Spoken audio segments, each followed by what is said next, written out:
Olá, pessoal! Estamos aqui hoje mais uma vez para refletirmos juntos a nossa liturgia do dia, tá certo? E nesse domingo, vivenciando neste dia santo, o terceiro domingo do tempo comum, hoje a igreja celebra o domingo da Palavra de Deus. Jesus, com sua vida, sua entrega, seu testemunho e seu amor, releva a nós a força da palavra que se cumpre nele mesmo. Com os olhos fixos em Jesus, deixemos-nos ser tocados e transformados pela sua palavra e pela sua presença viva. Então, que nós possamos celebrar com fé. Então, a primeira leitura está em Neemias, capítulo 8, versículo 2 a 4, capítulo depois o versículo 5 a 6, depois o versículo 8 a 10. Neemias, capítulo 8, versículo 2 a 4, depois o versículo 5 a 6, depois o versículo 8 a 10. Naqueles dias, o sacerdote Esdras apresentou a lei diante da assembleia de homens, de mulheres e de todos os que eram capazes de compreender. Era o primeiro dia do 7º mês. Assim, na praça que ficava defronte da porta das águas, Esdras fez a leitura do livro, desde o amanhecer até o meio-dia, na presença dos homens, das mulheres e de todos os que eram capazes de compreender. E todo o povo escutava com atenção a leitura do livro da lei. Esdras, o escriba, estava de pé sobre um estrado de madeira, erguido para esse fim. Estando num lugar mais alto, ele abriu o livro à vista de todo o povo, e quando o abriu, todo o povo ficou de pé. Esdras bendisse o Senhor, o grande Deus, e todo o povo respondeu, levantando as mãos. Amém, amém. Depois inclinaram-se e prostraram-se diante do Senhor, com o rosto em terra, e leram clara e distintamente o livro da lei de Deus, e explicaram seu sentido, de maneira que se pudesse compreender a leitura. O governador Neemias e Esdras, sacerdote e escriba, e os levitas que instruíram o povo, disseram a todos: Este é um dia consagrado ao Senhor, vosso Deus. Não fiqueis tristes nem choreis, pois todo o povo chorava ao ouvir as palavras da lei. E Neemias disse-lhes: Ide para vossas casas e comei carnes gordas, tomai bebidas doces e reparti com aqueles que nada prepararam, pois este dia é santo para o nosso Senhor. Não fiqueis tristes, porque a alegria do Senhor será a vossa força. Então, nós somos a religião da palavra que, em última instância, é o próprio Cristo encarnado. A palavra escutada e compartilhada em comunidade tem força sacramental. Ela nos restaura e refaz nossas forças. Ela nos alimenta e nos desperta para o novo de Deus em nossas vidas. Ela nos orienta em nossas escolhas e nos direciona até o Senhor. Então, a primeira leitura de Neemias nos apresenta como que um roteiro de uma liturgia da palavra. Depois de escutar a palavra, o povo chora. Este fato se torna sinal de que aquilo que eles ouviram confronta as suas vidas e desencadeia um processo de conversão.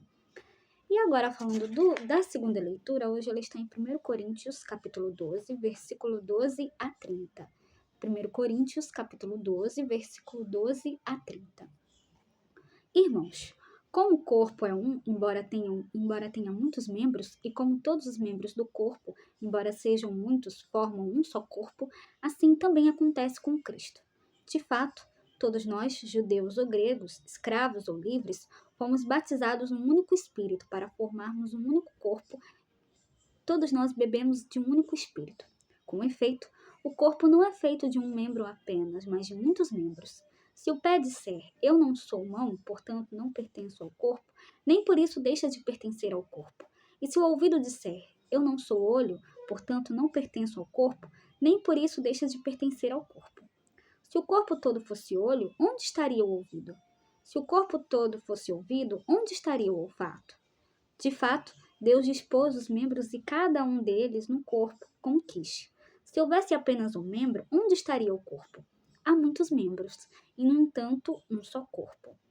O olho não pode, pois, dizer à mão, não preciso de ti, nem a cabeça pode dizer aos pés, não preciso de vós. Antes, pelo contrário, os membros do corpo que parecem ser mais fracos são muito mais necessários do que se pensa. Também os membros que consideramos menos honrosos, a estes nós cercamos com mais honra.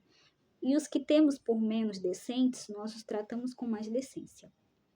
Os que nós consideramos decentes não precisam de cuidado especial, Mas Deus, quando formou o corpo, deu maior atenção e cuidado ao que nele é tido como menos honroso, para que não haja divisão no corpo e assim os membros zelem igualmente uns pelos outros. Se um membro sofre, todos os membros sofrem com ele. Se é honrado, todos os membros se regozijam com ele. Vós todos juntos sois o corpo de Cristo, e individualmente sois membros desse corpo. E na igreja, Deus colocou, em primeiro lugar, os apóstolos, em segundo lugar, os profetas, em terceiro lugar, os que têm o dom e a missão de ensinar. Depois, outras pessoas com dons diversos, a saber, dom de milagres, dom de curas, dom para obras de misericórdia, dom de governo e direção, dom de línguas. Acaso todos são apóstolos? Todos são profetas? Todos ensinam? Todos realizam milagres? Todos têm o dom das curas? Todos falam em línguas?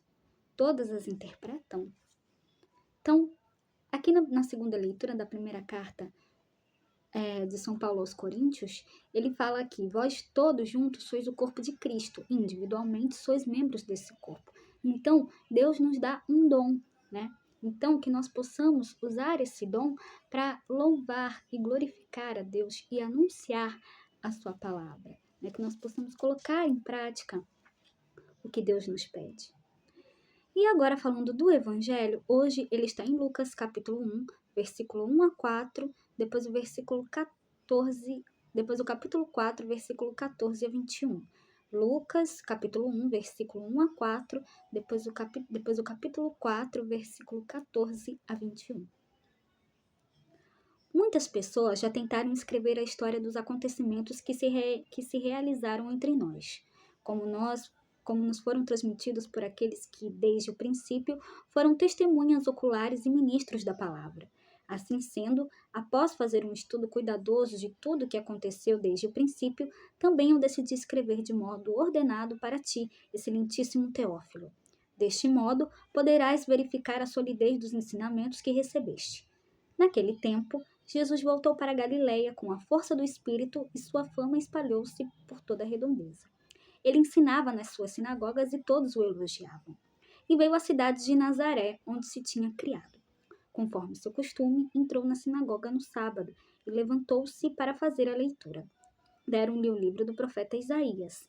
Abrindo o livro, Jesus achou a passagem que está escrito: O Espírito do Senhor está sobre mim, porque ele me consagrou com a unção para anunciar a boa nova aos pobres. Enviou-me para proclamar a libertação aos cativos e aos cegos a recuperação da vista, para libertar os oprimidos e para proclamar um ano da graça do Senhor. Depois fechou o livro, entregou-o ao ajudante e sentou-se. Todos os que estavam na sinagoga tinham os olhos fixos nele. Então começou a dizer-lhes: Hoje se cumpriu esta passagem da Escritura que acabastes de ouvir. Então, no Evangelho, Jesus retorna a Nazaré e entra na sinagoga.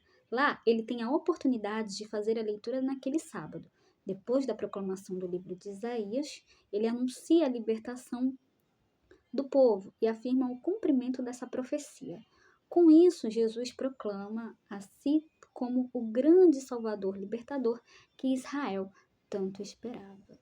Então, era isso que eu tinha para falar para vocês hoje. Muito obrigada a todos por curtirem, por comentarem. Aqueles que só assistem mesmo também agradeço. Espero que vocês tenham gostado dessa reflexão de hoje. Espero encontrá-los todos aqui amanhã, segunda-feira, se Deus quiser, para continuarmos refletindo cada vez mais as leituras da Sagrada Escritura. Então, muito obrigada a todos e até a próxima, se Deus quiser.